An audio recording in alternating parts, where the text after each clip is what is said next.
I'm Charlie Clements, the Executive Director of the CARR Center for Human Rights Policy, and as I said, I met Louise the first time in 1986, I think it was, in Honduras, where she was engaged with refugee protection at that time, and little did I know that we would bump into each other so many other times in life along the way. She's like that. Yeah, she is like that. So without further ado, I am going to turn the presentation over to Louise, who's going to kind of give us an overview, I think, of this amazing work that she's accomplished through this book, and then we're going to hear from a number of our guests today. So, Louise, and you're going to get 4 to 6 minutes like everyone else, and if you go a minute over, I'll have to cut you off. No. Just kidding.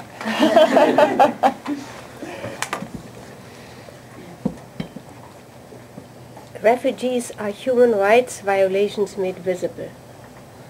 And that's what I heard from Jonathan Moore when I came to school from Honduras in a talk. And when I went to see Charlie, whether one could perhaps consider to have a small session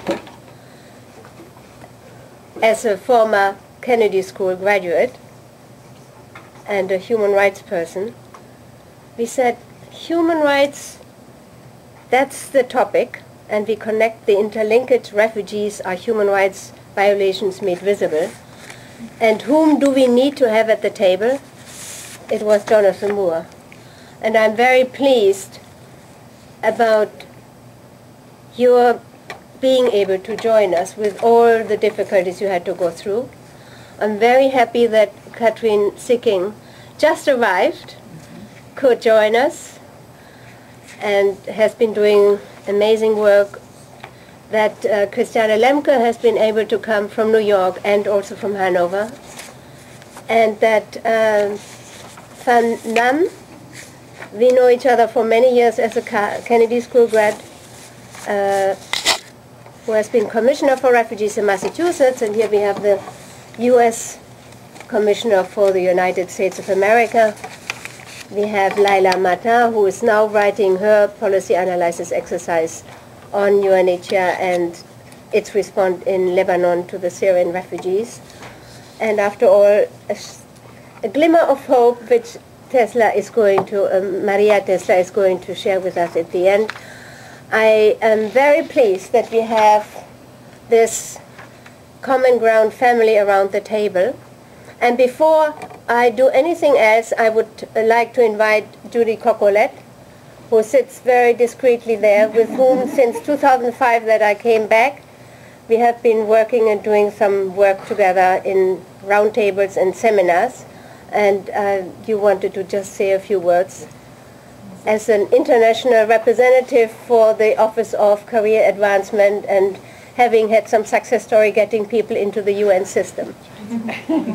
Well, I feel very fortunate that I bumped into Louisa in 2005, and particularly fortunate that Louisa takes very seriously the word advancement in the title of our office, because since 2005, Louise has been most generous in supporting career advancement and supporting my knowledge of the topics in which she knows so much, and in all her hard work and generous support for the students who are interested in working in the UN system and working on human rights.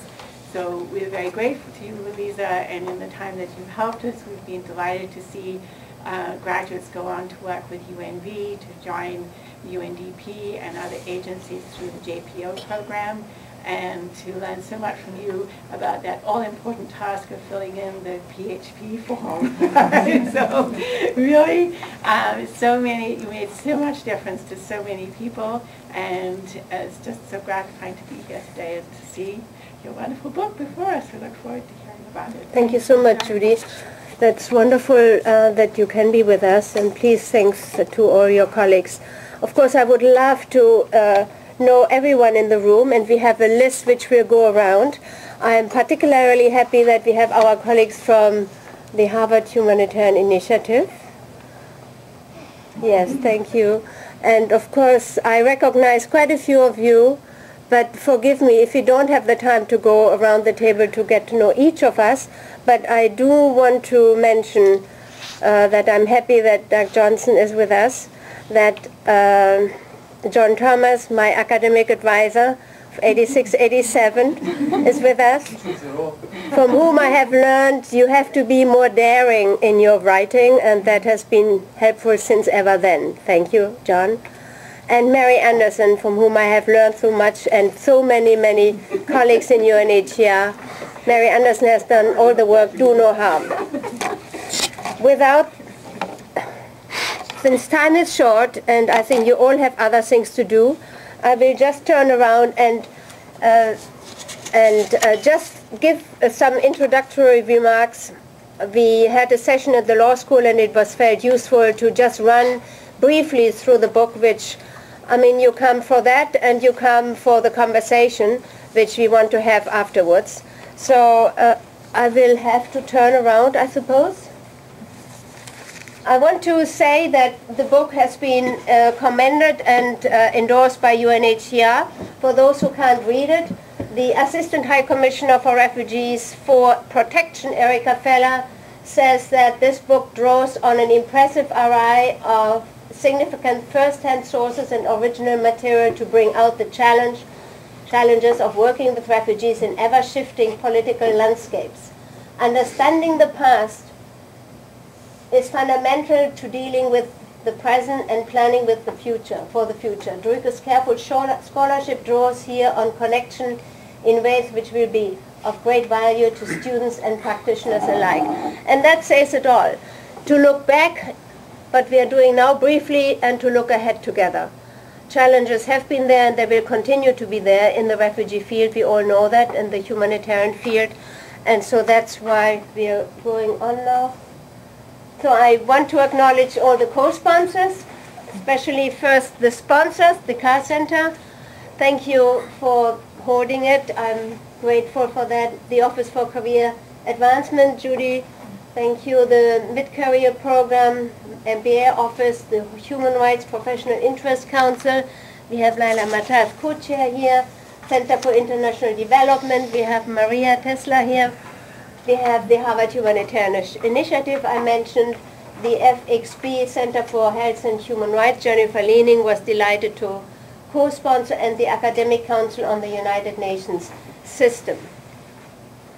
So what does this book do? Very briefly, it shows what over the last 60 years High Commissioners have undertaken in order to keep up to the challenge of dealing with ever increasing geopolitically and functionally the needs for refugee protection. The case studies are on ITC communities, early warning, Vietnamese boat people, the end of the exile of Chileans, and the integrated UN mission of Namibians getting home in the middle of armed conflict through Angola, where I was in charge the last couple of months. And then there is a teaching note hoping that those, even who are not obligatorily all experts, can teach this material. Why did I get to this? As a German, I felt the heavy responsibility and legacy of Nazi Germans, what they have done to millions of people, and the awareness that it doesn't take much to change laws and to burn synagogues and persecute enemies and burn human bodies. As my mother was the local Red Cross president, I was very early acquainted with humanitarian issues and starting to work with refugees from Chile in Germany after the coup d'etat in Santiago in '73 has led me my whole life to work in these fields. So who is a refugee? According to the Statute of UNHCR of 1950, it is written in the mandate for what the functions of UNHCR should be. Basically, it is to protect refugees and to find solutions to their problem. And that was all what the international community told UNHCR to do. And then came the Geneva Convention of 1951, which provided in its Article 1 the definition of who should be protected, and that is the person owing to well-founded fear of persecution for reasons of race, religion, nationality, social group, or of a particular political opinion outside of the country of nationality or residence. Now, until now we have about 147 states who have ratified this Geneva Convention. But guess what? These are still those who haven't ratified. And it turns out that there are some of the countries which have the highest number of refugees. And that, of course, you can imagine what that entails. And in this book, I contrast Chile with Singapore. Chile had ratified the convention in '72, and that gave UNHCR some standing. When Pinochet had overthrown Allende, the High Commissioner got in touch with the Foreign Minister 1 week after the coup d'etat and said, we are concerned about the 5,000 foreign refugees in Chile. And within 1 week we set up the office and we saved about 3,500. Of many we don't know where they are, but at least without Chile having ratified the convention in '72 as a state of Chile, that probably would not have been feasible in the midst of murder. So that's the mission we all have, that more states, and especially these difficult states, continue to ratify the convention, which is an ongoing work. Oops. Just what are the trends? After decolonization, it was about 2 million, and then the top was during the war in former Yugoslavia. And then it goes down, and now it comes to some sort of a stability, which, however, doesn't mean that people are not persecuted anymore. Turns out that we have an increasing number of internally displaced persons, of course. And internally displaced persons meaning that these can be people who are exactly the same way persecuted as people outside the country. But they either can't leave or they cannot get into any country where they could be recognized as such to obtain protection. Today, to get into the European Union is a very hazardous business because there is Frontex and people are being pushed back into the high seas. Things which we have seen in Southeast Asia, that's what we see on the borders of the European Union today. So the internally displaced persons trend is going on. And just, I didn't want to bore you with too many figures. As of mid-2013, the top 10, Syria was the #1 with persons, refugees and refugee-like situations registered at that time. Asylum seekers pending in the region and in the European Union if they have made it through Bulgaria or from other ways. But at that time, there was a registration for 4,250,000 internally displaced persons within Syria. That makes a total, as of mid-2013, 6,237,000, which we all know, and especially Laila, who has just been in the region, it's going to 10 million affected within and outside of Syria. But the total world population for UNHCR's concern is 38 million, with 11 million refugees and refugee-like situations. So just running very briefly, where do we come from?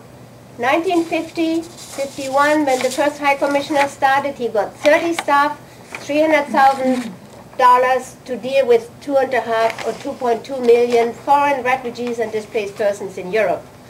He went out of his way to find from private sources, especially the Ford Foundation, 3 million in order to help those refugees in the country. Afterwards, August Lind started the first operations outside of Europe, because you remember, the first operations were all for refugees within Europe as a result of World War II. So the second High Commissioner started to operate, and the first operation was the repatriation of Algerians from Tunisia and Morocco who had fled during the War of Independence. The third High Commissioner started to do larger scale repatriation, reintegration operations, again, North Africa.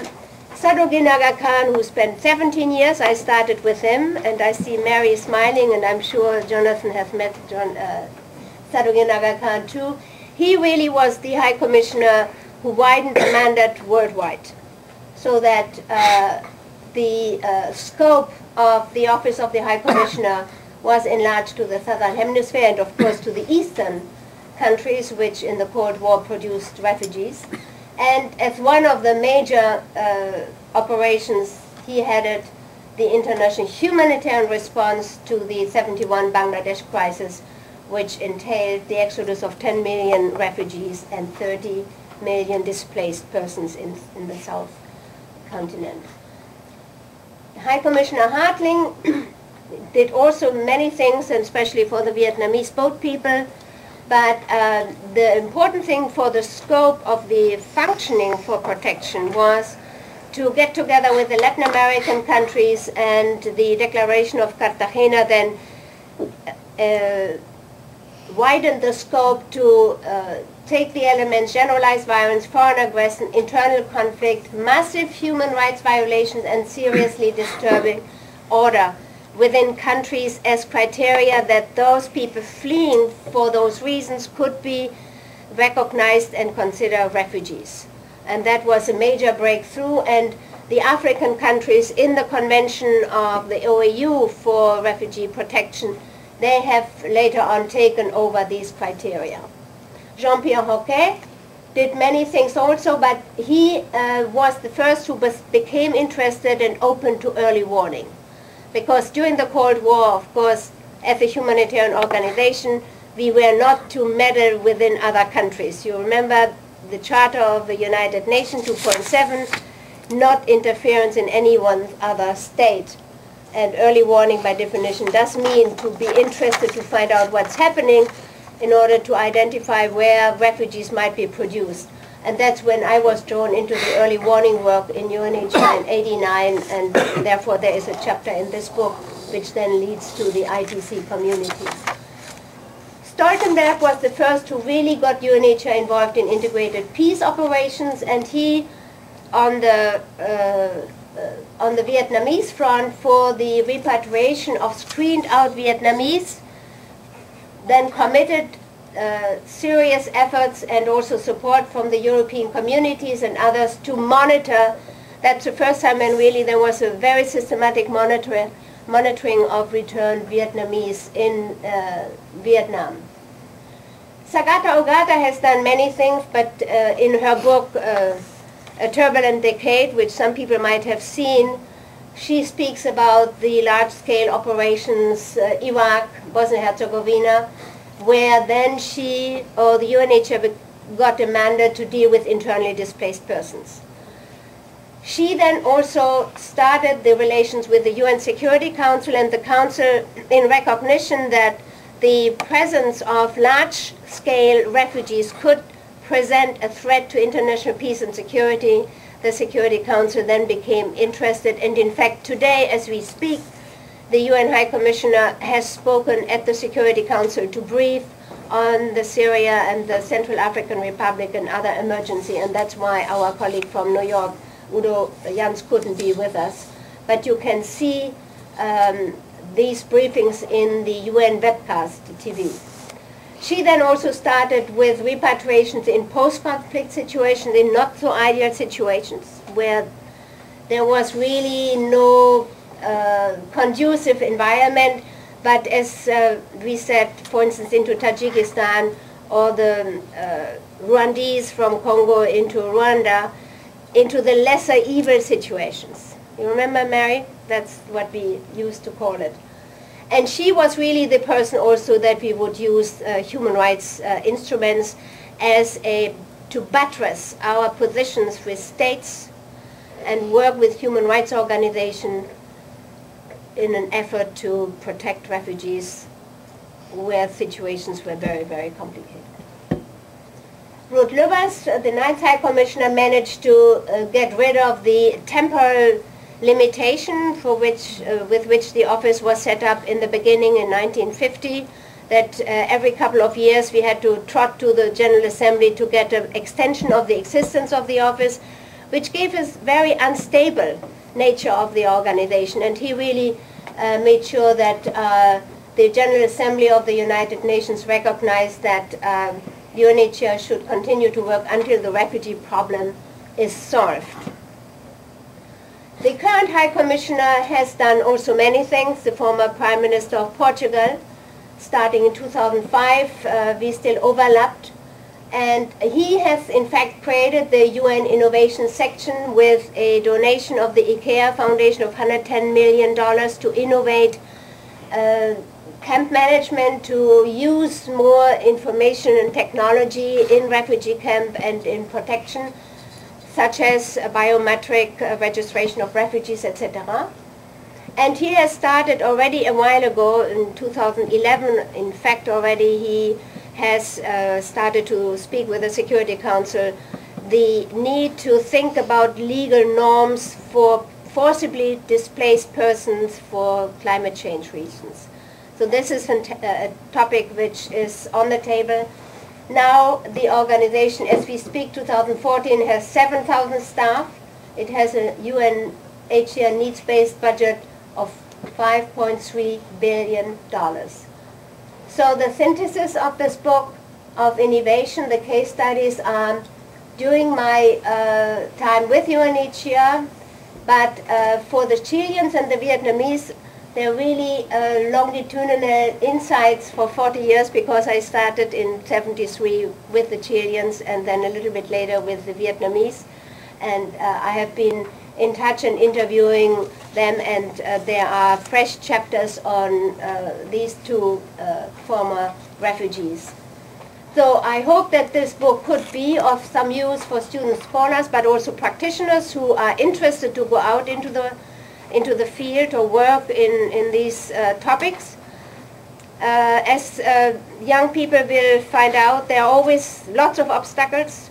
It always looks like totally unmanageable.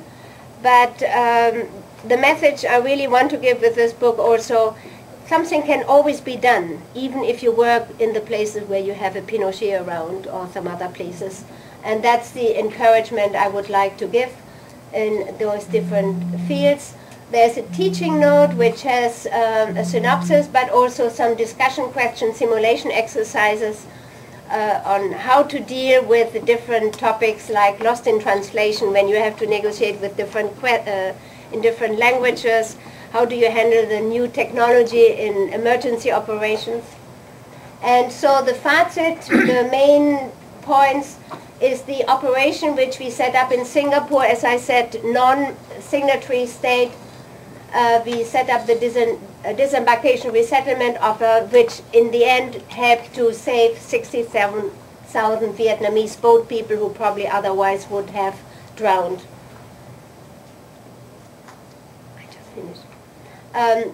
As you may know, Chile, the dictatorship had resorted to issue lists of prohibitions of people not being able to return, but also give prohibitions of people who didn't know that they were not able to return, and they would return to the airport in Santiago and they were not allowed to come in. And then UNHCR at some point said, we have to find other ways. We can't let people in 35 asylum countries sell their house and come to Santiago to be expelled again. And that's why we got into negotiations, said, you better then issue a list with those people who need prior consultations, as we called it, because it was a very anachronistic type of work, that UNHCR should ask for entry visas for nationals who wanted to come home because they were refugees. And then finally a list was issued with all the difficulties that entails of 4,000 people, but the official note verbal was given that anyone not in this list has no more impediments to return. And then people in exile, we talk of 85, they got the choice to make a decision whether or not to avail of returning home, or whether they rather wanted to stay in their asylum countries or come on a visit and then decide later what they wanted to do with their lives. The ICT potentials, and Ivo has written his master thesis on this, crowdsourcing, biometric, refugee registration, community and technological access centers, and many other things which are done with these kind of innovations. here I would like to John Thomas, a big thank you, because when we had a book talk at the Kennedy School a while ago, I mentioned that the Singapore classmate of 86, 87 at the Kennedy School had at some point after class told me that I'm very sorry, but I pushed your Vietnamese out to the high seas. And then John Thomas said, well, now he's Deputy Prime Minister in Singapore. So I wrote to him and I said, dear Deputy Prime Minister, dear Minister of Home Affairs, dear classmate of the Kennedy School, I'm writing this chapter and I would like Singapore to appear in it. You get a chance. And I need statistics. Singapore is always with other countries like Macau and South Korea, and you get a chance to be present. And so this is just one of the examples, which thanks to John Thomas, that we got this statistic from the Minister of Home Affairs, which now gives us a clear picture of the time of 76 to 94 of those Vietnamese boat people who came to Singapore. And you can see in the 3 years that I was there, 78 to 81, it was really the majority of the people who came there. And this is new material. So anyway, innovation has been an integral part of UNHCR and of partners working with us, governmental and non-governmental. And we continue, of course, to stand between the endangered individual and state authority. It will probably still continue for a while. The challenges for the future, we have to somehow uphold protection standards, though we can witness that it is deteriorating in so many countries and places. There is armed conflict, there is climate change, there is an increased power diffusion from state to non-state actors, and that also has a number of serious risks. Antonio Guterres is calling for solidarity in his last book. And here we have now our conversation, which we would like to have. And I know that Charlie was very concerned that we shouldn't run over time, but I cede my floor. And I thank you so much for your attention. And here we have now our distinguished challenge, and colleagues from the panel for contributing their thoughts, and I'm really very grateful that you took the time to join us. I'd like to introduce to you the colleagues from HHI, Margot and Alexa and Harley. And we need to, would you like to come here? You can perhaps somehow sit.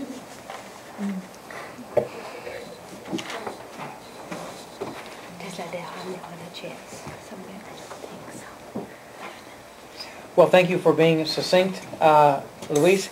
And we will now ask Kathryn Sikkink to say a few words. Kathryn is the new Ryan Family Chair, Professor of Human Rights Policy at the CARR Center, and we welcome her. Thank you.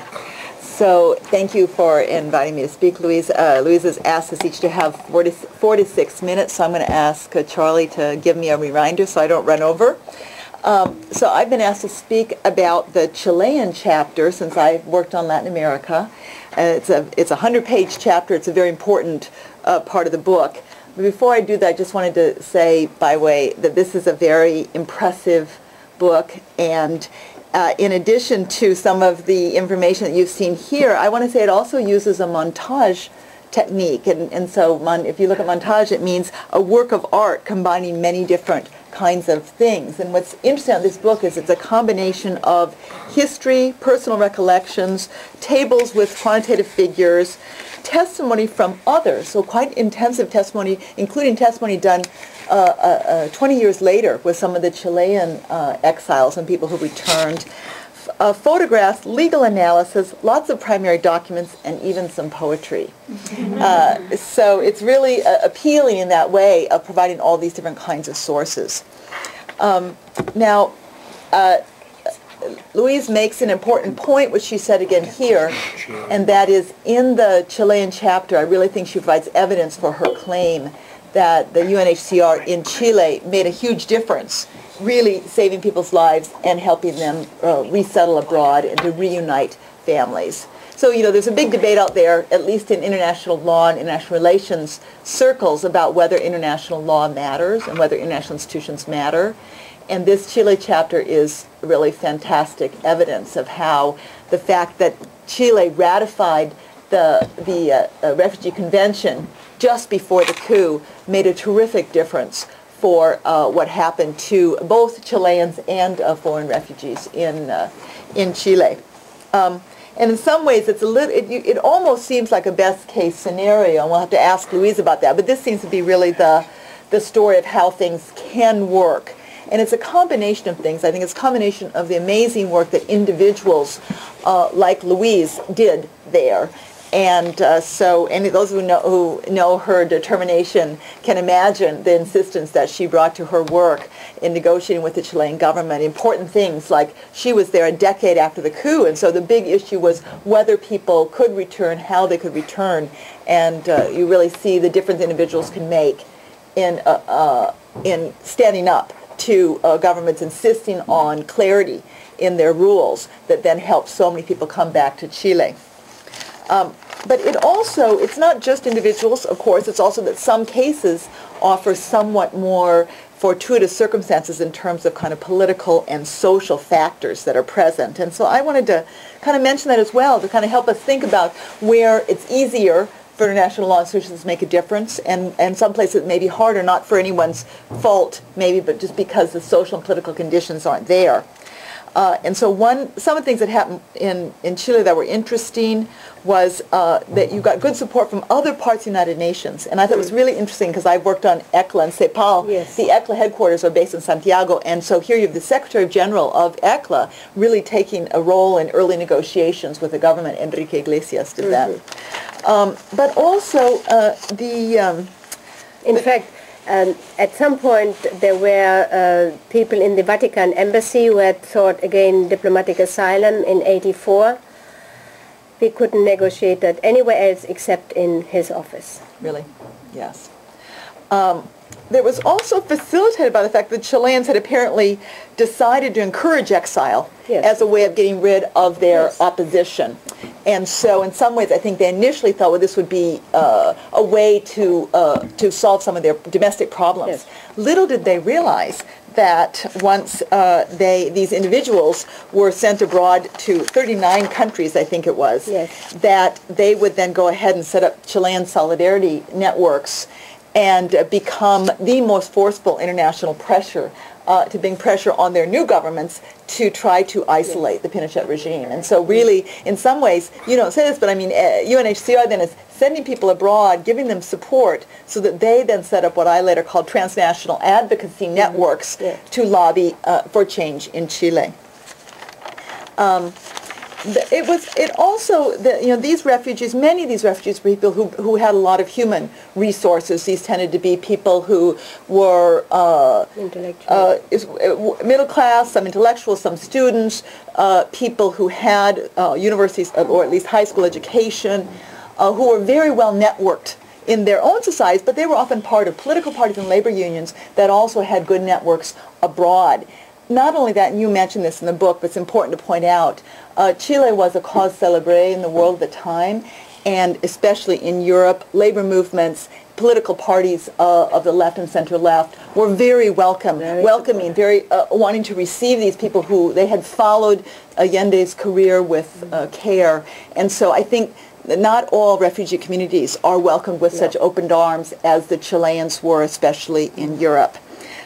So all of these that were some political circumstances that helped, but also within Chile, you talk about, and it's really interesting, and one of the important parts of this chapter is how Luisa's office worked not just with other UN organizations, but with civil society groups in Chile. So once again, Chilean civil society was extremely well organized, in groups like FASIC and the Vicaría de Solidaridad and others then were crucial partners. And it's to UNHCR's credit that they formed such great partnerships, but they also benefited from a very well-organized civil society. So let me just end there and just say it was a great pleasure to read the book, and I learned so much. Thank you so much, Kathryn. Thank you, Kathryn. And next we'll hear a few words from Ambassador Jonathan Moore. I don't think there's anybody more qualified to speak to this issue. He was the U.S. Ambassador to the United Nations. He served as the Coordinator Ambassador at Large for Refugees and the Director of the Refugee Program Bureau of the U.S. State Department. And Jonathan, we're honored to have you here today. Thank you very much. And I want to especially thank Louise, because I wouldn't be here unless she insisted. Drove me to be here. And you see what Pinochet had to deal with. And Lee Kuan Yew too. And over the years, Louise and I have managed to keep in touch largely by her efforts. And so this is a special privilege for me in terms of continuing my contact with you. And it gives me the opportunity to commend you on the book. I have not read the book, but I've been enchanted by the book, just along the lines, Kathryn, that you were talking about. The variety of sources and perspectives and images and the poetry and the documents and the variety of perspectives that she's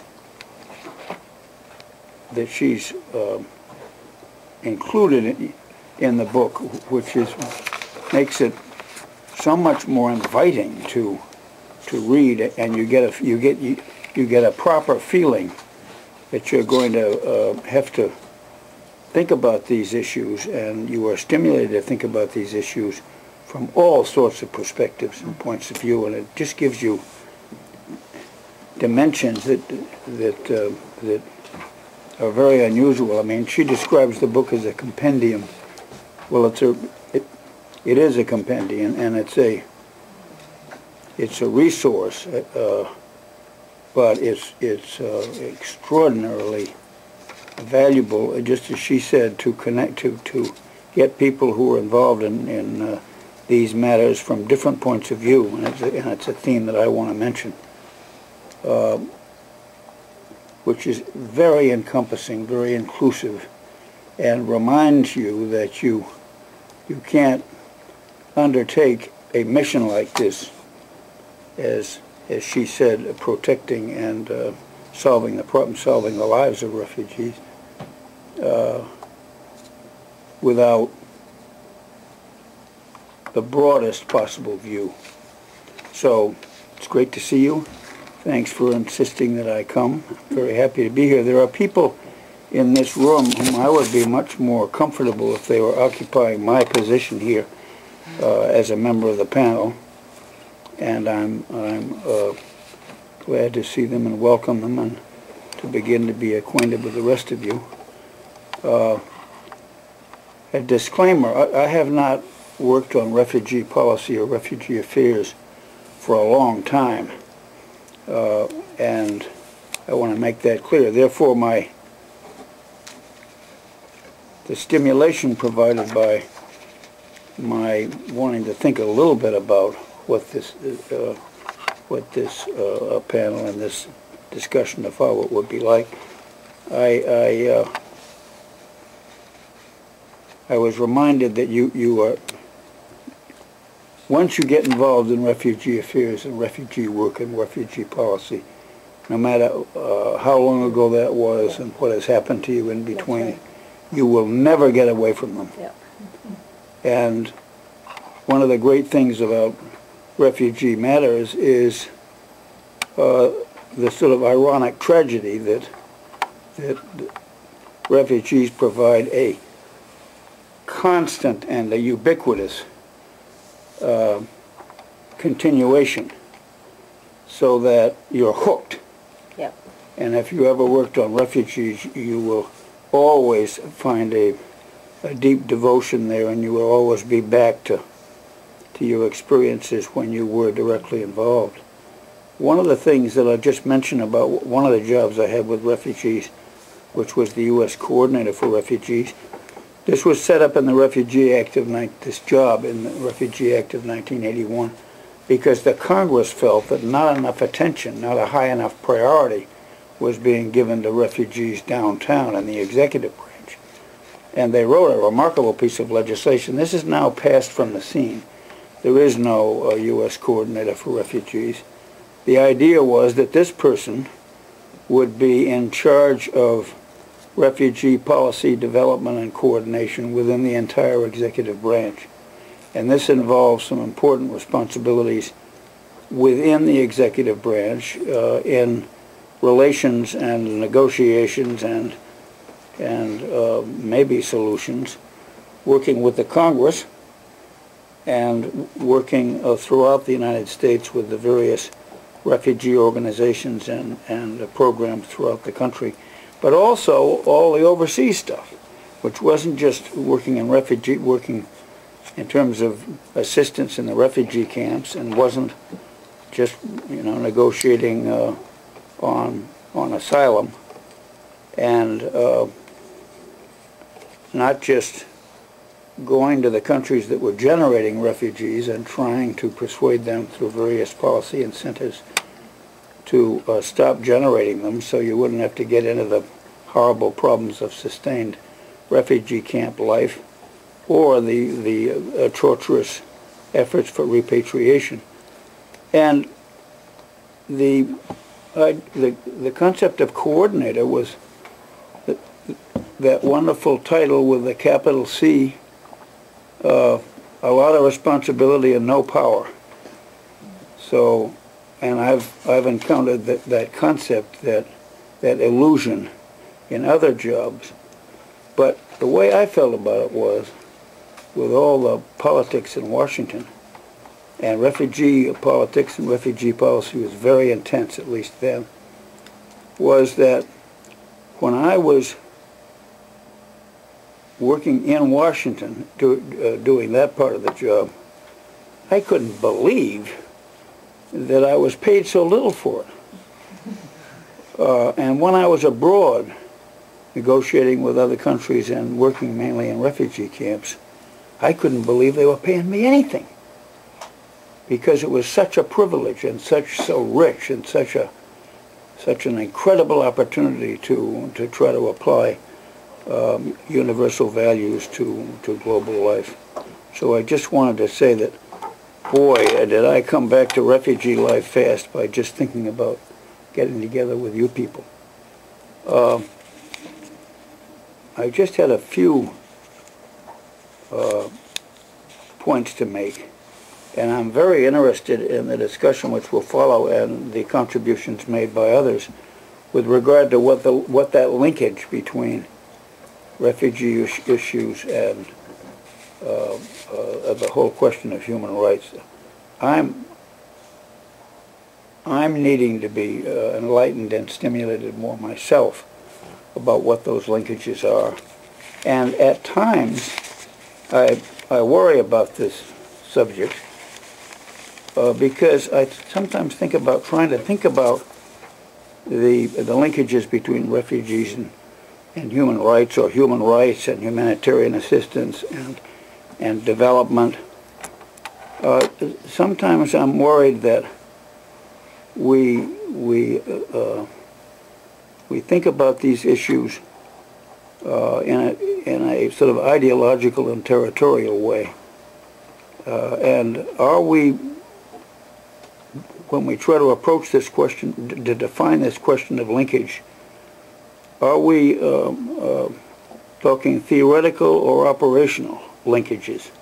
Are we talking about conceptual or policy linkages? I, being a real mixed-up person with policy experience and field experience and academic experience, I come out being interested in how the theory can support the action, that kind of linkage. And sometimes we're spending our time not thinking about that kind of reinforcement. And indeed, to try to combine academic resources and competence and focus to field experience and to policy and political experience in Washington is very counterproductive.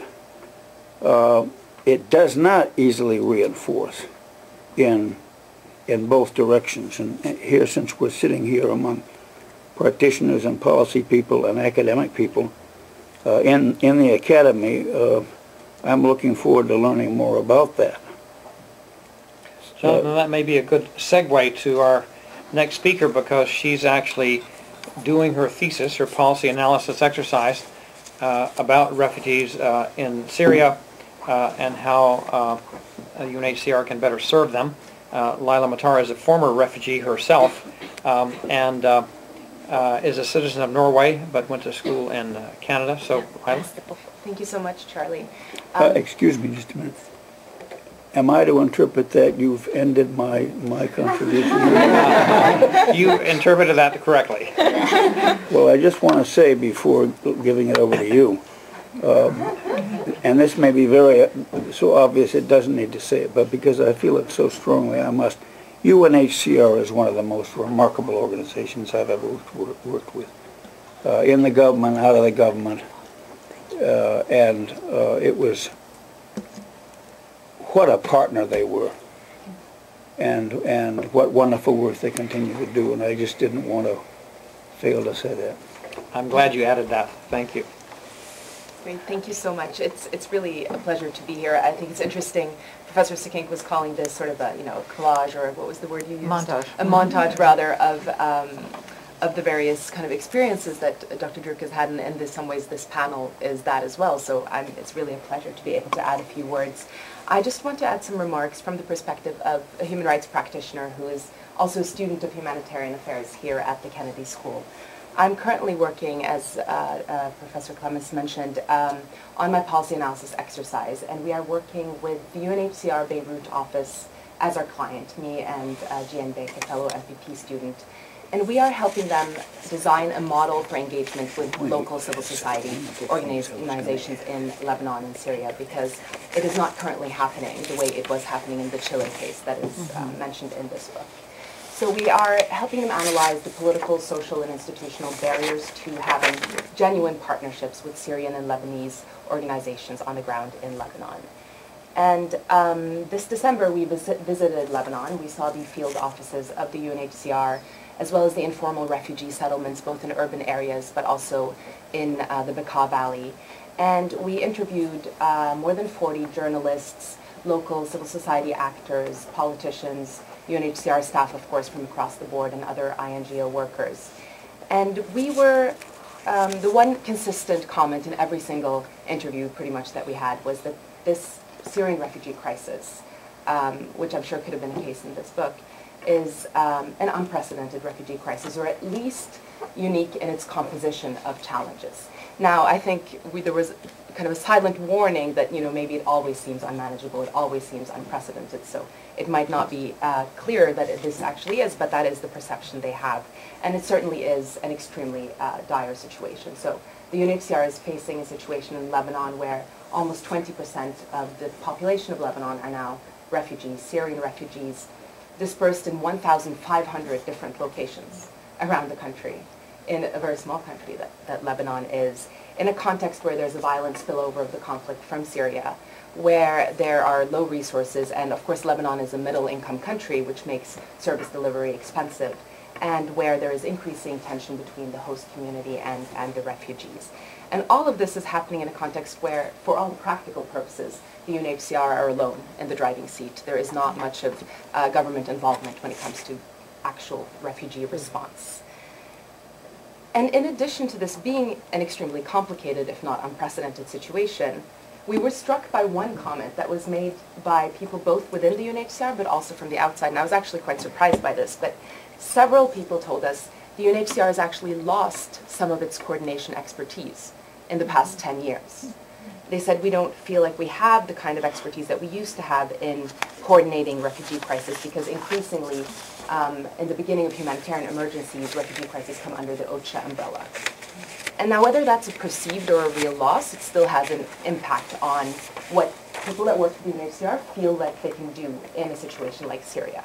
And this was cited by several as an obstacle to being able to go further and try to engage with local civil society actors so that you can build the kind of response that's appropriate to what is very likely to become a protracted refugee conflict. So that just brings me back to this book, because I think what it really shows us is that if the UNHCR is to innovate, which I believe it has to in Syria in order to be able to build the kind of ownership and partnership that will help it respond better, it can actually do so on the basis of a precedent of innovation and of partnership with humanitarian actors across the board, the way we saw in the Chile case.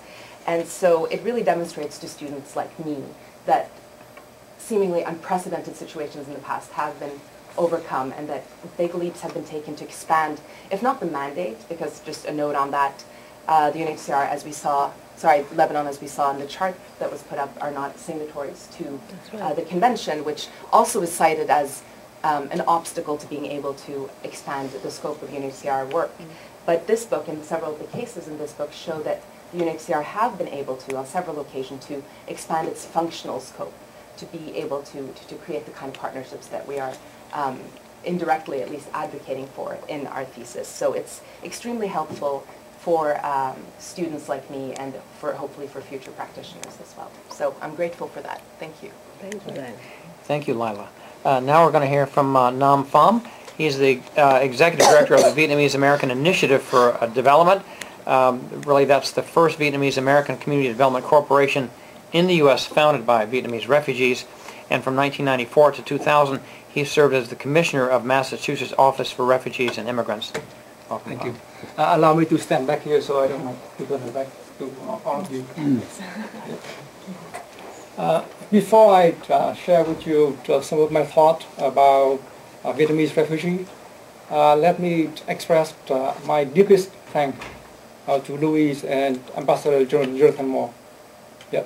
Ambassador just said that UNHCR was a remarkable organization. Any organization without its people, it cannot be remarkable if it doesn't have remarkable individuals working in there. The U.S. has been one of the most desired destinations for refugee resettlement. And until recently, the U.S. also has contributed and accepted most refugees more than any other country. And we, as the Kennedy School student or associate with the Kennedy School in one way or another, we are taught that we can make a difference. One person can make a difference. If you look at Louise and Ambassador Moore, they are the perfect example. Between the two of them, they have saved, I don't know, but at least a few 100,000 Vietnamese, let alone people from Chile or from other countries. So on behalf of the 2 million survival Vietnamese refugees, boat people, walk people, land people, I'd like to thank you.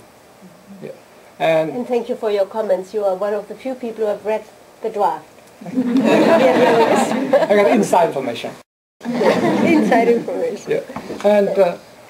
And I still remember in the mid-80s, the boat people, refugees, was at a point of crisis. Southeast countries, South Asia countries, pushed boat people out in the ocean. Yes. And the UNHCR estimated that between 1980 to 1990, for each refugee who succeeded to reach land in Southeast Asia, at least one vanished. Drowned.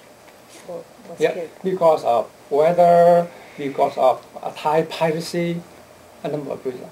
Yeah. So please look at Jonathan, Ambassador Moore, and Louise, and get inspiration. I always get inspiration when I think of her. All of us can make a difference. All of us can save a lot of life. And in 1994, when Governor Weld asked me to, appointed me to be the Commissioner for Office for Refugees and Immigrants, one of the questions he asked me was, what is your long-term goal? I told him that my long-term goal is, I hope that there won't be any need for me or for my office. I wish that there would not be any more refugees. Yeah, but I guess my wish has not come true. And the subject of our discussion is refugee, human rights violation, and I like to make another linkage: human dignity and human decency. Refugees are basically a byproduct of failed foreign policies, including U.S. foreign policies. The reason we have Vietnamese refugees was because the U.S. foreign policy in Vietnam failed. And I think the reason that we now looking at Syria is one of the largest, or if not the largest, refugee crisis right now is the same reason. So in order to not to have refugees, we need to have successful foreign policies. And how we define that, how we can make that happen, is up to all of you. And refugees, if you look at the Vietnamese history and Vietnamese experience, we tend to be very proud saying that we had almost 5,000 years of civilization. But during that 4,000 or 5,000 years, there was never an exodus of millions of Vietnamese trying to escape Vietnam. And Vietnam, as you know, we suffer many, many wars. But wars itself does not cause refugee, but human rights violation. When people feel that there is no hope for future, there is no hope for my family, feel that my own dignity has no chance, I cannot keep my human dignity. My human rights basically being violated, I had to escape. I had to find a way, I need to have a little hope for the future. So, but when you try to escape during your journey, you run into a lot of problems. You run into, I hate this term, but I think it's, you see it almost every, compassion fatigue. If you have compassion, how can you be fatigued? If you look at Louise and look at Ambassador Moore, they will never fatigue. And he just said that he got hooked into it. So if you really have compassion, and I am a strong believer that most of us do have it, we continue to help refugees to make a new life, and they will make our life better.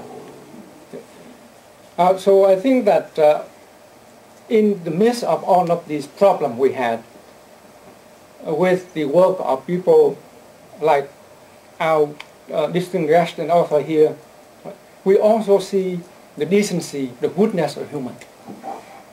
And if there is one thought that I like to leave with you is this: human decency, human goodness is still there.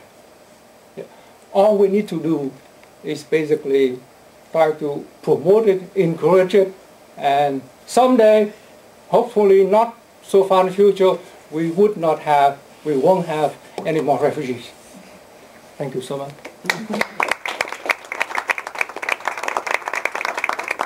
Thank you, Nam, for those impassioned words. Next, we have Professor Christane Lemke. She's come here from NYU, where she's a professor, but she's also a political science professor at Leibniz University in Hannover. I think that's where Louise also teaches. Exactly. That's where Louise and I met about 10 years ago. We were colleagues at the Leibniz University of Hannover, and she came to us right from the field, so to speak. She had just completed her UN work, and she was offering the most interesting classes on human rights and UN policy. And I think, you mentioned compassion. If I think of Louise, I think of empathy for the refugees, a lot of activity and engagement in these issues, and a lot of energy. I mean, it requires a lot of determination and energy to do the kind of work that you did. And I also saw the early stages of the book evolving, and what I find very interesting about it is that you cover 3 different continents. You have, in your case studies, you have Asia, you have Latin America, you have Africa, and that is actually fascinating to see the different, contexts. And Kathryn has already spoken about Chile. In my IR classes, we always talk about Africa being the continent of refugees, no question about it, but let's not forget that Europe is also a continent of refugees, has historically always been. And I would like to make a few remarks about one of the most important political philosophers of the 20th century, Hannah Arendt, who wrote about refugees in her work. And she was a refugee herself, actually. She fled from Nazi Germany, first to France and then to the United States.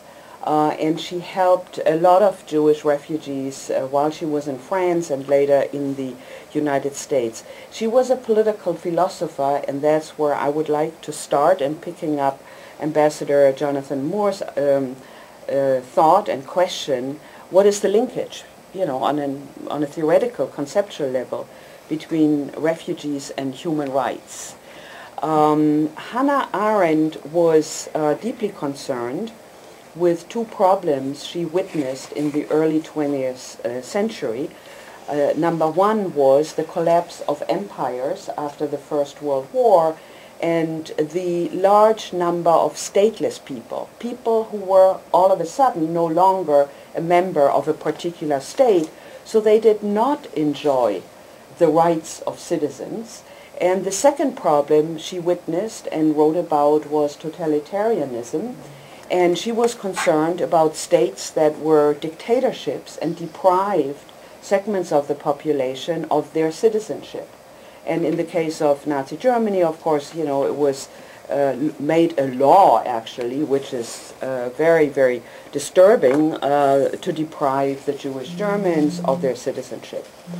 So she was faced with the puzzle that historically the nation state would guarantee citizenship and rights to people, to citizens, but what do we do if states fail to provide and deliver security and rights to people? And she developed the concept, the right to have rights, which transcends the nation state. It's a right that should be universal, that should be before citizenship rights in states.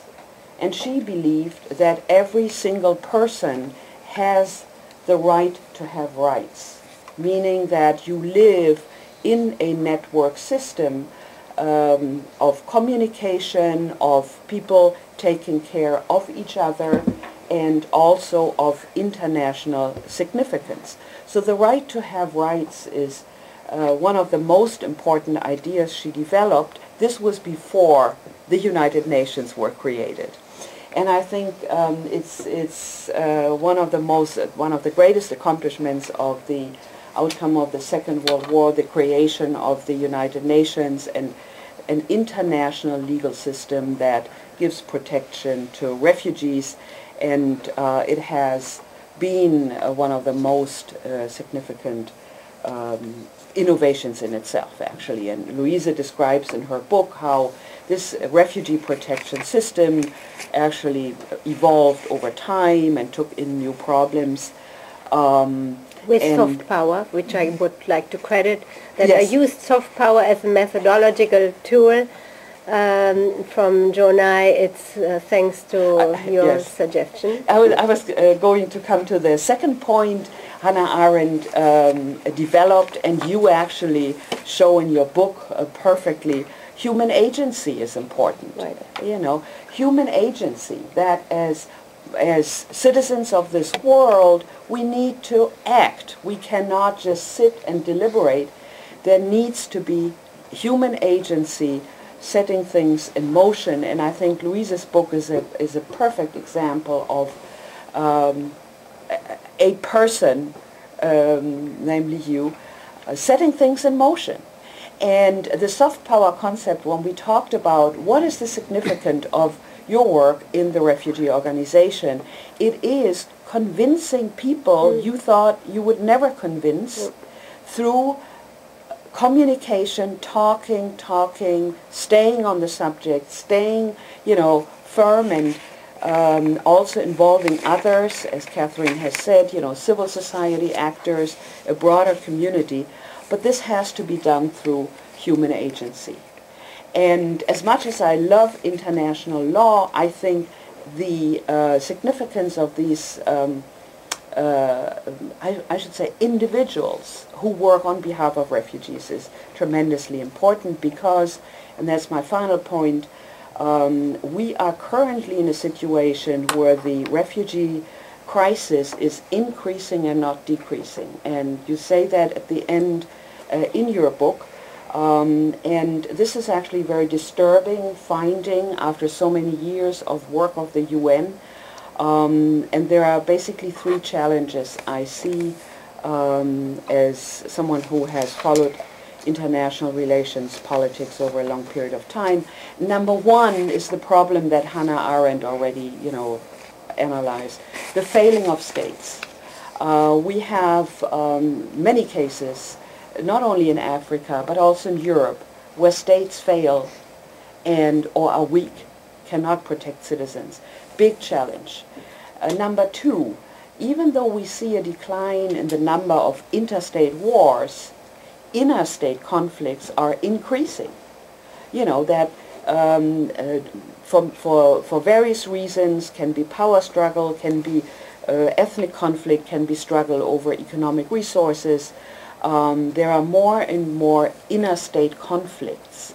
And that's actually where your very important work comes in, showing that there is some innovation within the UN system to address the displaced persons problem.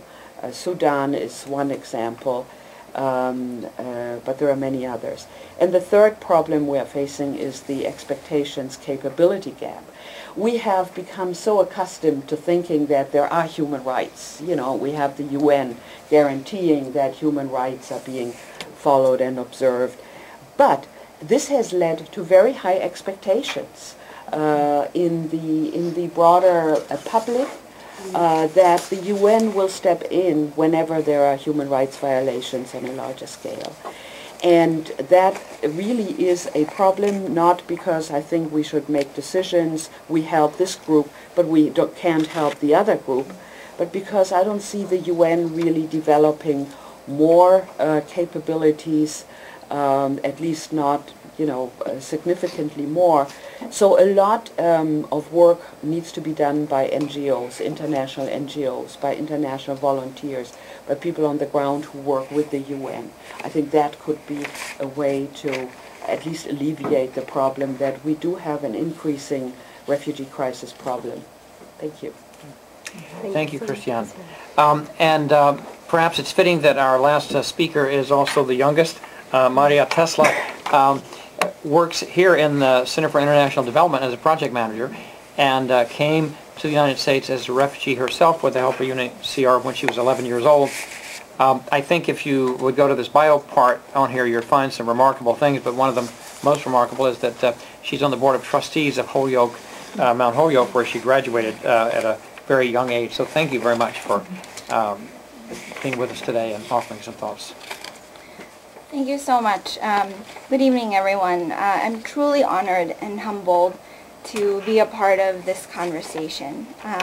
Because this topic is so personal for me, I've prepared a written statement that I would like to read from. Before I speak about the future, I need to honor the past and tell you the story that shapes my life and has shaped who I am and who I hope to become. I was born in Karlovac, Croatia, and I would spend 5 years of my life on my grandparents' farm outside of Karlovac between 1990 and 1995. I was born just 2 years before the war started, so war really defined my childhood. Those years, while difficult and painful, were also years full of joy for me. I spent those 5 years playing with chickens, sheep, copying poetry books, and negotiating with my imaginary friends. The imaginary friends I speak of, however, were not so imaginary. They were the politicians whose names I heard on the television or radio while listening to the news with my grandfather. As a 6-year-old, I learned about the power of politics. I would spend my time negotiating with my so-called imaginary friends, hoping to end the war. That was when I knew that I wanted to work in politics. A day I will never forget. The day I left that childhood home, my farm. My partially deaf uncle came into the kitchen where my brother and I were sitting and eating our bean soup. He came in with 2 jugs of water and said, "We have to go now. We have to leave." As a 7-year-old girl, I will never forget that moment. I never touched that soup again, and in that moment, I changed. I was no longer the child I had once been. I will never forget the last glance of the farm as we packed up as much as we could that afternoon and climbed up on our tractor and left. I remember running into the woods with my mother and her friend who was willing to take me while my mother took my younger brother. I remember sitting in the back of a tractor and people throwing rocks, spitting, bodies on the sides of roads. I remember it all, but we were still so incredibly lucky. In 1st grade, I remember coming home and saying to my mother, "There is no justice in the world." I remember figuring out, after being surrounded by people as I was no longer in the confines of my grandparents' farm, that one of my parents was Croat and the other Serb. It was a new concept, just like the fact that I was a refugee and that the word itself, izbjeglica, carried a negative connotation. Being from a mixed marriage, my parents wanted to leave Serbia after being there for 4 years. I can't imagine how they felt, but they are the 2 strongest, kindest, most understanding people I have ever met. UNHCR brought us, my mother, father, brother, and me, to Akron, Ohio in 1999, after a month spent in Romania, as Serbia was under sanctions at the time. As trite as it may sound, that move changed my life in extraordinary ways. I had hope for the future, and I was willing to fight for that future and work toward creating the person I wanted to become. I wanted to impact the world so that other people would not have to face what I faced as a child, or worse, much worse than my own experiences. Education was my way out. So as an 8th grader, I started to research colleges and universities. I had finally come across the 7 Sisters as a sophomore in high school, and that was when I knew where I wanted to go. I chose Mount Holyoke because it embodied the very principles I believed in. It is how I became the first person in my family to go to college. That is my story, or some of it, and it is one of the many stories out there. I realize that it is important to tell this story because I've been lucky enough to be in this room today. And there are many whose stories we will never have the opportunity to hear. I realize my privilege, and I'm going to make sure that I do something with it. Too often, the people who make decisions don't have the experience I was born into. I need to make sure that when decisions in the world get made, everyday people are a part of the story and picture. In the country of my birth, the everyday people were overshadowed by larger interests. I want to make sure that my experience does not repeat itself. Thank you. Wow.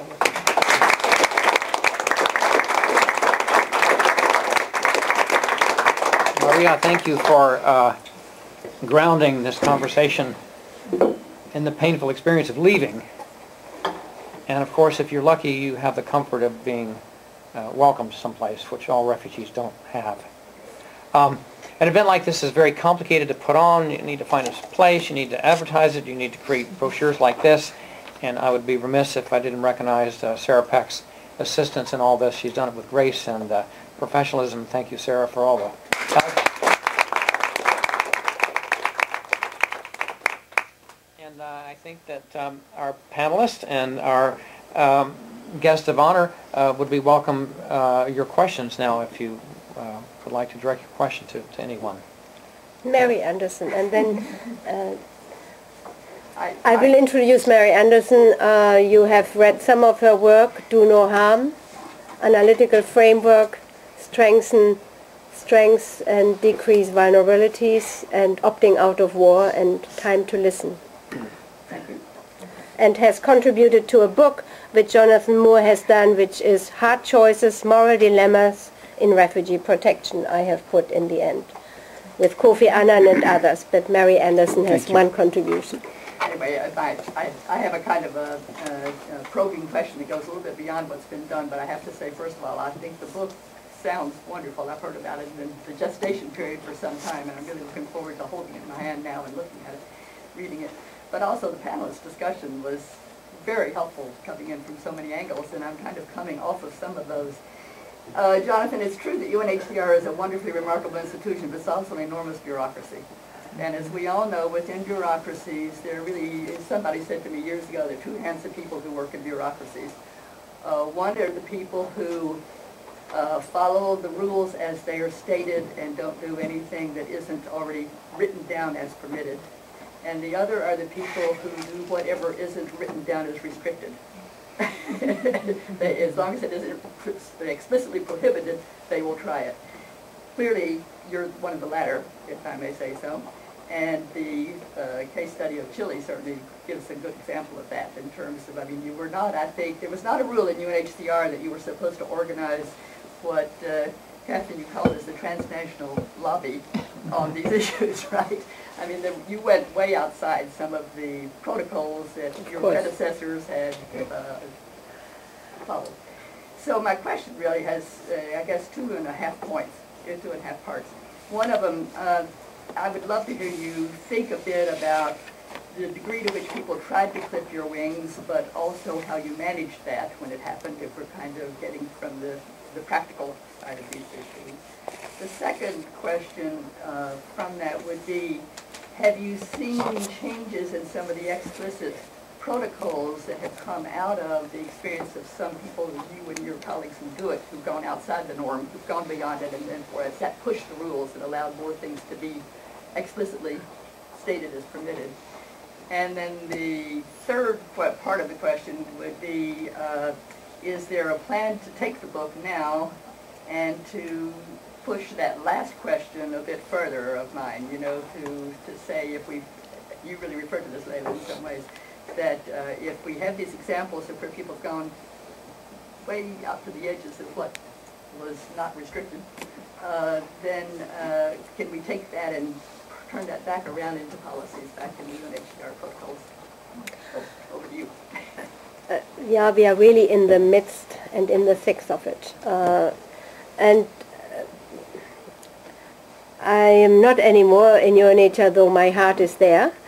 And it takes great pleasure now to say that, yes, there were very big obstacles, especially in the case of Chile. And I happen to have a regional representative who declared to me, Louise, refugees and human rights have nothing to do with each other. You are doing too much. And he did everything to make my life difficult. And in the end, I just decided it's me who has to look herself into the mirror. It's my ethical, conscientious. You know, I don't need to be promoted. I just do it. And I was so lucky that the Vicaria, Roberto Garreton, I would let him see all the letters which I wrote to the government or press release. I would call him and say, Roberto, necesito tu consejo. Ya vengo. I called him and he said, I'm on my way. 8 o'clock in the morning, 10 o'clock at night. And so that's how we pushed it through at the local level in this emergency.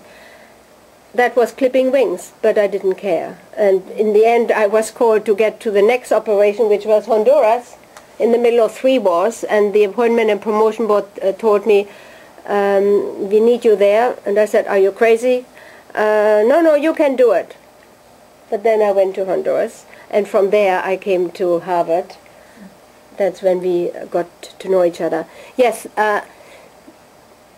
And also for our colleagues in the room. I mean, you all will face these ethical issues, political ethical issues. I think in the long run, it's that we are responsible to ourselves and to the ethical bottom lines. Of course, and that's what I say in the book, institutions matter. Without them, we can't operate. And we get the agency from the institution. I can use soft power because I'm a UNHCR representative. but I can push the boundaries and write new proposals and get them adopted in the end. When I arrived at headquarters with a note verbal saying that all those who are not in this list have no impediment to return, the Director of Protection said, "Louise, only you could do that." Because people had run away to deal with the regime. There were threats, there were death threats over the phone, in the office and at home, but that's part of it. Taking the book somewhere further, I think we still do have quite a few maximalists in the operation, but I would not now want to speak for UNHCR. I know that there is interest, and there are people who are thinking along these lines. And in fact, I met with the High Commissioner Antonio Gutierrez when I went to Chile last year, and we had a quick moment when Michelle Bachelet had not yet been elected back in, and he said the current president, he is of the party of Pinochet, so we have to make sure that we move on. This humanitarian mandate, of course, is a blessing, but it's also an obstacle. And we have to work around our way.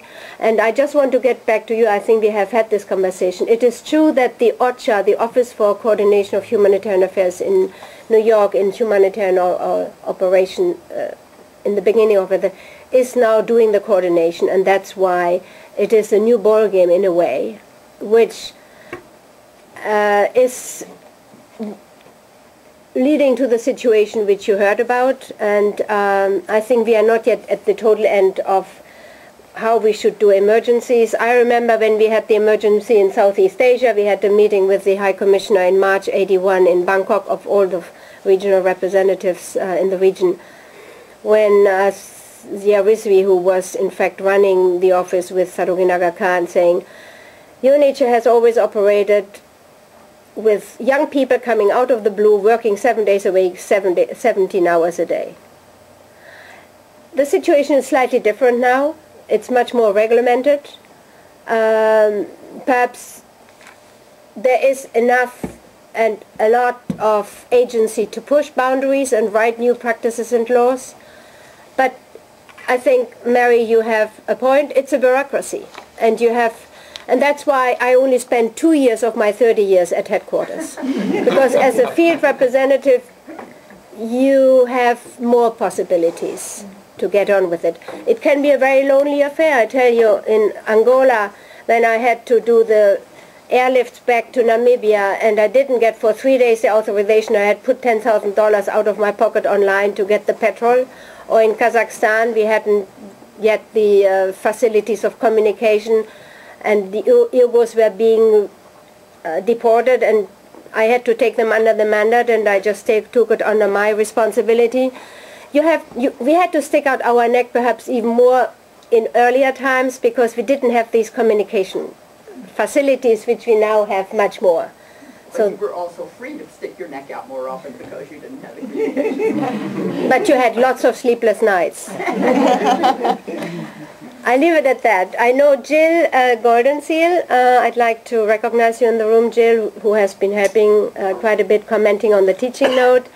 Jill is finishing a book on the Iraqi refugees and has been doing her PhD in the government department on refugees. And I'm very happy that you could make it to be with us. You had a question. Thank you. Yes, I first of all want to comment on the book. I'm thrilled that it's out and thrilled to have been able to help with the teaching note. It is a fantastic resource, and as somebody who spent lots of time in the UNHCR archives working on my own PhD, it's a fantastic resource for teachers and practitioners alike, and students will benefit from it for, I think, generations to come. And as a lawyer and a PhD, I wanted to ask you to comment a little more on how the foundation of the 1951 Convention has mattered for innovations in refugee protection. Is it just innovations that have been going on, or has the legal foundation really mattered to push the envelope forward for refugee protection in the world, or is it really just the humanitarians that are out there pushing the envelope over time, young people working overtime, and activists and leaders like yourself who have been pushing the envelope over the course of many years. To operate in areas where states are signatories is certainly facilitating to have a legal link. And what we know very well, Southeast Asia, none of the states, only the Philippines in '81 ratified, and we had to make our way through. We had to knit our responses miserably in the beginning. We weren't prepared. And in the fact, and if you look at the chapter, at the case study on the Vietnamese, they're the tool where the High Commissioner with the Secretary General really moved along, pushing boundaries and getting new laws, practices and laws and policies was the conference approach, the 79 and then 89. As a way to overcome the lacuna to get political will going. And scholars, I have quoted some scholars saying, especially the Malaysians and the Singaporeans pushing out, and they were advocating, you push out, shoot on sight. That was the policy in Malaysia and Singapore. The more the more there is noise, the better you get a response from the international community. So it's also a matter of states, which I think we are not too unfamiliar with current times, when you have a lot of noise being made that they want to get the attention of the international system to find solution to their own problems. Because the fact was, we don't want to get stuck with the residual caseload. That was the driving. And that's why we don't want to let them in the first place, because we don't know, we can't count really on UNHCR. They have no territory. But then we got lots of resettlement places after the 79 conference. It is important to get the convention ratified, and you as a lawyer, you know, and everyone who deals with this, because then you have a chance. I mean, it was one of my experience to speak in the Astana Kazakh parliament of Kazakhstan on the 9th of December 98, when the parliament ratified the Geneva Convention without reservation by unanimity. And I remember when the parliamentarians went into the room for voting, I was still there with my colleagues with the documents to brief them so that they knew what they were getting in. And they were saying, if we knew all conventions as well as we do the 51 convention, we would be very happy when we ratify conventions. And the next day we started to draft up the refugee and asylum law. So you can do that. But if a state has not ratified, you can't draw up any law. You have, if all goes well, in the former Soviet Union countries after independence, it was migration laws. But you didn't get the protection elements from the Geneva Convention easily into this, let alone the work to be done after transitions from authoritarian and such regimes. So there is a whole bouquet of elements which come with it. I would like to recognize Javor Kosto in the room. Just get up, Javor. Javor was a high school student in Bulgaria, and he was very interested. He has the Martinitsas, because we are in the beginning of spring in Bulgaria. I spent 5 years in Bulgaria, and Javor was very active as a high school student working with refugees in Sofia.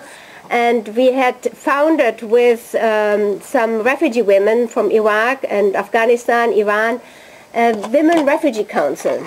They had their own people going into their houses, and Javor was volunteering with them, and the Red Cross. You want to say a few words? Oh, yes. First, I'd like to thank you for the invitation. It's really a great pleasure to be here and an honor to see you again after 10 years of knowing you since your important mission in Bulgaria. And I want to say that I was lucky to grow up in a peaceful country where you had your important mission, but so close to us were the Western Balkans, where Marija hails. And I was spared the hardships that you have experienced in your childhood. And I'll be forever grateful that I lived in peace. I went to school. I got my education without any obstacles coming from external sources, politics. I didn't have to go through that. But coming from a country located in a very tense region, I think it's important for people in Bulgaria and in the Balkans, in Eastern Europe, to get a better understanding of these important humanitarian issues.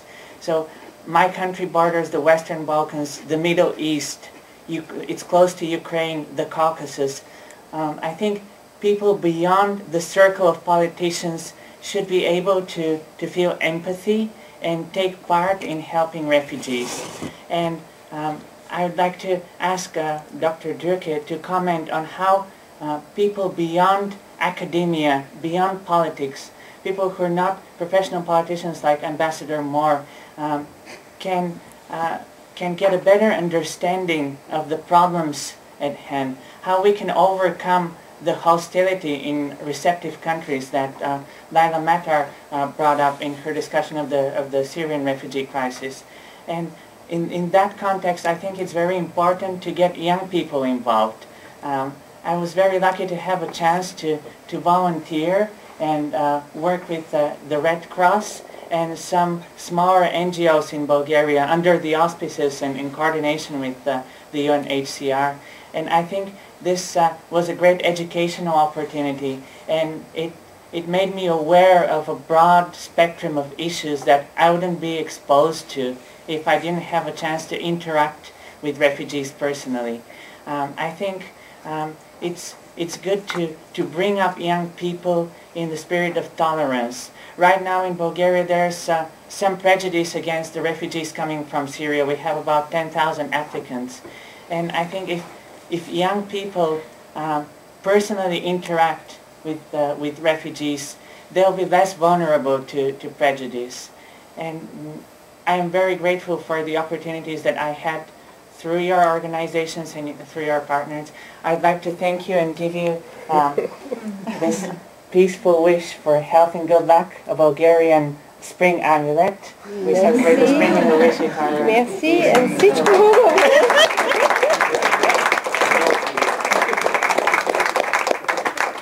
Education. Javor now is a doctoral student at MIT in oceanography, and I'm very proud of you too. Thank you.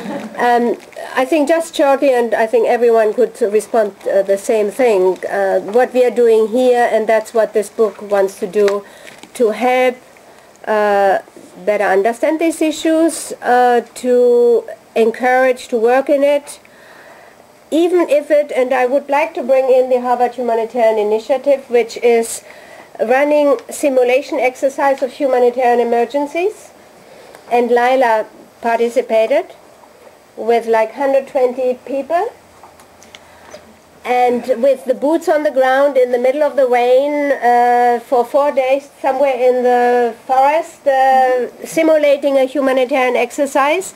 And a certain percentage, like 40%, said, that's not for me. That's also important. Because if you want to work in this kind of stuff, it has implications for your personal life. And it has implications for your energy and for building constituency around you. It's not just that you sit down and do a job, but it's something where you work in a teamwork and getting people together. And I'm grateful that we could make this connection between Marija, your moving testimony, and yours. You were on the right side of the border, like I was born on the right side of the German border, not on the eastern side. Thank you for that. I also would like to say that we have Eva, who has done a master thesis on ITCs, and from Hannover University, and then there's Heliana, who is now doing a master thesis on the role of China in the Palestinian occupied territories. Perhaps, Ivo, you want to say one or two words? I mean, we work very much with Enzo Bollettino, and we are missing him tonight, but we are so delighted that we have a very big delegation of the Harvard Humanitarian Initiative here. Yes. Yeah, probably just a short word. Actually, the entire thing started back here at the CARR Center, well, like about 2 years ago when I listened actually to your presentation about the movie and that you created about it was war in time. Yeah, and that was very, very touching and moving for me. And based on that, I got more and more in the field of humanitarian issues, and I worked on new communication technologies and the way we use them to have a better understanding and of the situation on the ground. And right after my master's thesis, I actually got the opportunity to work with UNHCR, with the Innovations and Policy team in the headquarters in New York. And I agree on the bureaucracy issues, but you can see actually that there is an innovations part inside the United Nations, and I fundamentally believe also that this is part of a UNHCR as well, to use those technologies, to use the wisdom, and to bring humanitarianism forward. Great. I'm going to use my privilege as a moderator to have the last word here, because something Marija said that jogged a memory in me, that my first year here, a student who was whose family were boat people came to me and said, I would like to help form a PIC, a professional interest council of refugees here, because there's so much stigma attached to being a refugee. And I said, well, let's give it a try. And she could identify about 20 students who were refugees in the MPP class. And there was so much stigma associated with it, they didn't want to be part of a PIC identified as refugees. So we have some work to do here, I think, in our own midst about these issues. And I want to thank Luisa for this wonderful gathering, for your life's work, for the book that you've done, and bringing all of us together today for a lovely evening. So thank you very much.